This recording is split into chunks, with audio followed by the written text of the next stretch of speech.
こんにちは、東です。今日は何かの話題について話しながら、その話題に関係がある言葉を一緒に勉強していきましょう。今日は花見について話します。皆さんは日本で花見をしたことがありますか？知っている人も多いと思いますが、日本では桜が咲く季節に花見をする習慣があります。花見というのは桜を見ながらご飯を食べたり、お酒を飲んだり、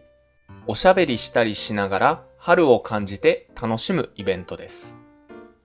春は暖かいので、外でピクニックをするのにもぴったりの季節です。家族や友達はもちろん、会社の同僚と集まって花見をする人も多いです。花見は昼だけじゃなくて、夜ライトアップされた夜桜を見て楽しむ花見もあります。花見には長い歴史があって、日本では平安時代の貴族が始めて、江戸時代には庶民の間にも広がったそうです。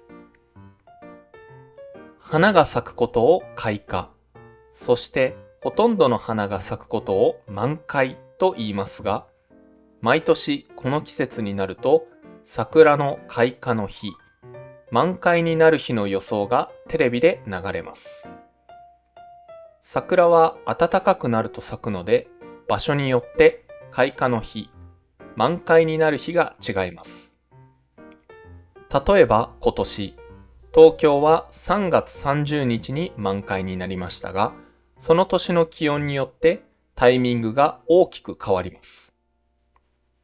北海道のような寒いところでは、今年の満開の予想は4月28日で、5月になってから満開になるところもあります。桜といえば3月、4月の桜をイメージする人が多いと思いますが、これはソメイヨシノという桜の品種で、日本の桜の 80% ぐらいはソメイヨシノだそうです。日本人も桜といえば、まずこの桜をイメージします。でも実は品種によってもっと早く咲く桜もあります。特に有名なのは河津桜で、この桜は2月頃に咲きます。静岡県の河津町で見られる河津桜が人気で、この河津川で最初に見つかったので、そのまま河津桜という名前がついたそうです。花見の時食べるものは何でもいいんですが、お弁当、桜餅、団子などは特に人気があります。桜の木がたくさんあって人気がある場所は人が多いので、花見の前に場所取りをしないと座れる場所がないこともあります。後で花見をする場所にレジャーシートなどを置いておいて場所を取っておきます。ただ、これは禁止されている場所もあります。また、広い場所を取りすぎたり、何日も前から場所を取るのも違反になることがあるので注意してください。日本にはたくさんの桜の名所があります。例えば、東京の皇居のそばにある千鳥ヶ淵、夜桜が有名な目黒川、兵庫の姫路城、青森の弘前公園などです。桜の名所はこれだけじゃなくて日本全国に本当にたくさんあるんですが、桜は日本の街を歩いていると結構どこにでも咲いているので、有名なところに行かずに近くの公園で花見をするという人も多いです。